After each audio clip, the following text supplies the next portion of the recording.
Бурхан надад одоо амиа өгөөд Тэнгэрийн оронд үрд амьдрах уу? Эсвэл байгалаараа нас бараад дахин төрөх үү гэвэл би миний хариулт бол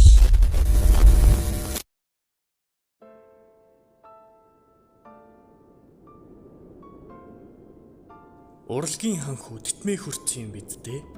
Одоо хүртэл ордонгүй юу? Чи яагаад дандаа миний эсрэг байдаг юм бэ? За болдоо. Урлагийн хүн болох гэж байж хүнтэй аятайгаар харьцаж суралтай. Бид хамтдаа урлагийг буруу сурч байгаа хүмүүсийн авьяасыг бидээ шингээгээл цорын ганц урлагийн хан хүү болох боломжтой. Надтай нэгд. Урлагийн хүн хүнтэй аятайгаар харьцаж сурах ёстой гинэ. Тэгэхээр би хүн болгоод тааруулж хэлэх ёстой юм уу?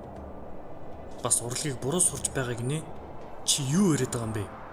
Урлагийг сурчаад их зан гаргадаг азгүй амьтад болон урлагийн өчүүхэн хэсгийг сураад авьяастай гэж дуудагддаг азгүй амьтад хэлж байна. Чамд би шингээд чи бид хоёрын хүч нэгдээд маш хүчрэх болно. Тэгээд л би сүнсэн хүчээрээ хүний авьяасыг сорно. Урлагт тэр хүмүүс байдаг болохоор надад сайжрахад хэрэгтэй. Өрсөлдөгчгүйгээр урлаг гэдэг зүйл утгагүй бол тэгвэл өөрөө л мэдтээ.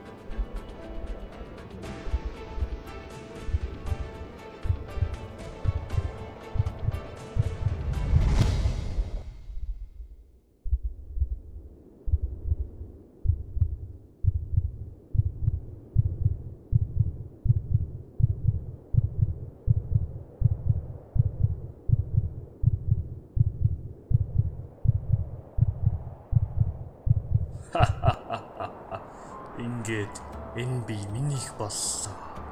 Эцэст нь бид дахин уулзах шавьтэй. Сүнсний ертөнцийн ханхүү чамайг надаас орвно гэж мэдсэнгүй. Чи хизээч засрахгүй бололтой. Тийм үү? Миний өөрчлөгдөх үгүй одоо хэн хамаатай юм бэ? Би өөрчлөгдсөн ч эргэн тойрон өөрчлөгдөөгүй.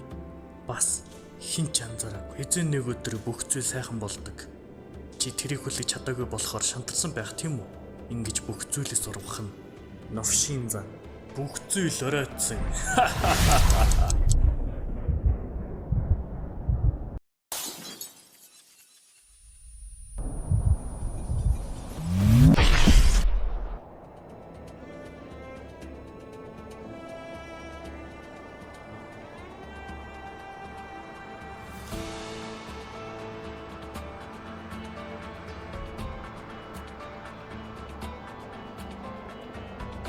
Би чамайг амьд ертөнц болон сүнсний ертөнцөөс өөр төмөнх цөлж байна. Ингээд чи энэ хорвоо ертөнцөөс өөр төмөнх алга бол.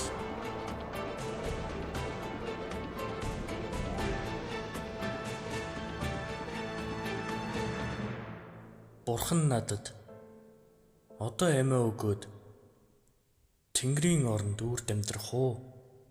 Эсвэл байгалаараа нас бараад дахин төрөх үү гэвэл би миний тэтэм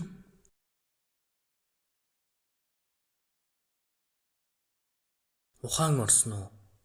Чи ухаан алснаас хойш 2 дахь шөнөдөө сэрлээ. Надтай одоо дэлгүүрийн гадаа уулзаарай.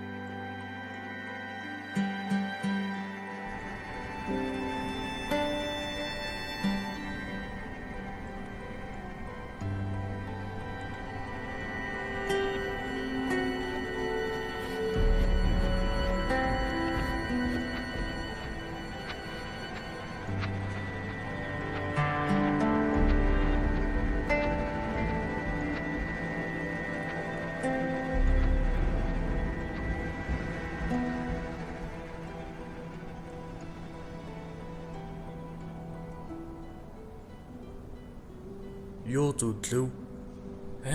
Юу ч зүдлэв үү? Зүгээр хамгийн сүүлд тэр нэг улаан юмд баяртай гэж хэлчихэд явснаа санаж байна. Тэр улаан хүн чиний нөгөө ертөнцийн чинь өмнөх төрөл. Хагас жилийн өмнө чи хипхоп гангстер муу хүнийг буудаж хөнөөсөн. Яг тэр хүний чинь өмнөх төрөл. Юу гинэ? Орчлон ертөнцид маш олон зүйл байдаг. Нэг ертөнцид чи нас барчихсан, нэг ертөнцид хамгийн алдартай хүн болчихсон, эсвэл нэг ертөнцид муу хүн болчихсон байж болно. Үүнийг дагаад цаг хугацаа орж ирнэ. ертөнц бүрт өөрсдийн цаг хугацааны төрөл гэж бий. Одоогийн чи, өнгөрсөн чи, ирээдүйн чи. Харин өмнөх төрөл гэж юу вэ гэж юу? Чиний өмнөх амьдрал гэсэн үг. Чи өмнөх амьдралдаа нас бараад тэгээд төрөхдөө одоогийн чи гарч ирсэн. Байц толгой хэрэгчлээ. Өнгөрсөн одоо ирээдүй гэд байгаа нь миний амьд байх хугацааг хэлээд өмнөх амьдрал гэд байгаа нь би өмнөх амьдралдаа ямар хүн байсан хүний талаар яриад байна тийм үү? Одоо би нас бараад сүнс минь дараа төрлөө олоод төрвөл одоогийн миний энэ оюухан дурсамж дараа төрлийн минь өмнөх төрөл гэсэн үг үү? Яг зөв ойлгосон бай. Сүнсний ертөнцийн ханхуу амьд байхдаа өөрийн авьяасаар урлагийн ханхуу болох гэж байгаад чадаагүй. Хэн нэгний шавь гарч ирээд түүнийг хинч биш болгоод тэр урлагч чантраад сэтгэл готрлын хорт хавдраар өөд болсон. Тэгвэл тэр хүн яагаад тэр өдөр над руу анх ирсэн юм? Би чамтай холбоо тогтоохын тулд түүнийг явуулсан юм. Би өөрөө очих гэж оролцсон ч янжин лам бурхан надад хичээл зааж исэн юм. Тэгээд би түүнд чи надад миний дараагийн төрөл болох урлагийн ханхууг надад авчир. Тэгвэл би чамд дараа төрлөгч нь олж өгье. Сүнсний ертөнцийн ханхуу гэж хэлээд би чам руу явуулсан юм. Ойлгомжтой. Гэхдээ надаас илүү өөр ертөнцийн ханхуу байгаа л гэдэг. Яагаад заавал би гэж? Учир нь зарим ертөнцид зөвхөн дуулдаг, зөвхөн хөгжим тоглодог, зөвхөн бүжиглдэг, бас зөвхөн спортын гих мэт ганц л төрлийн авьяастай ханхуунууд байдаг. Харин чи бүгдийг нь чаддаг, чадахыг хичээдэг. Тийм болохоор чи онцгой чухал хүн байгаа юм. Гайхалтай. Би өөрийгөө тийм гэж бодоогүй юмсан. Цаг нь ирэхээр бүх зүйл болно доо. За. Нэрээ би яаж байгаад ухаалцсан юм? Би юу цандаггүй? Сүнсний ертөнцийн ханхуу чиний амьд биеийг ашиглаж өөрийн хүчээр урлагийн авьяаснуудын чадварыг сурах гэж оролцсон.